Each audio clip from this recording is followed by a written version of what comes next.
Piperno, como é que você vê essa questão que é apontada pelo presidente Lula e a explicação que deu aqui o nosso amigo Segré? Segré coloca uma série de pontos interessantes. Eu vou, enfim, discordar só de um pequeno detalhe. Depois da ponte da amizade, você está começando mais leve, né? Vou tirar o abraço. Mas não se preocupa não, viu? Continua a amizade mesmo com o martelo ali depois. A França não é propriamente um governo de esquerda. O governo Macron, ou Macron, ele é, digamos, alguém que corre para a esquerda em pautas ambientais, mas é um liberal na economia e foi assim a vida toda, aliás, do banqueiro Macron.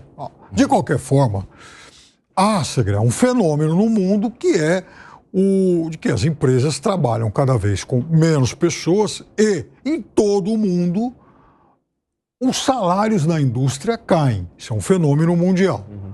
Agora, eu acho que no caso dessa medida, veja, se não houver a desoneração agora, aliás, se não houver a queda dessa medida agora, isso não vai acontecer nunca mais.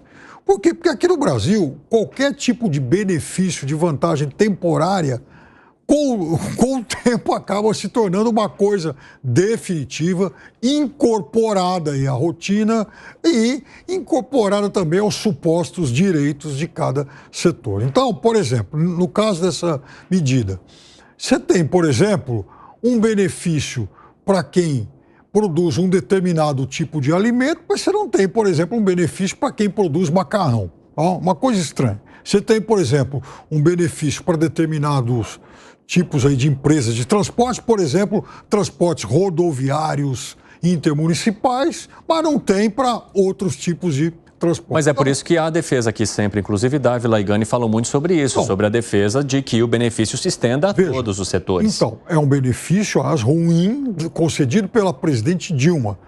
Eu acho que em algum momento vem uma reforma tributária aí. Então, cheia já de exceções, é verdade, mas não dá para ficar cortando um monte de coisa agora, até porque todos esses setores foram, de certa forma, também contemplados com a reforma trabalhista de 2017. E mais, citei aqui anteontem, um estudo do IPEA que mostra que esses 17 setores, eles de forma alguma passaram a empregar mais do que outros que não foram beneficiados por essa medida.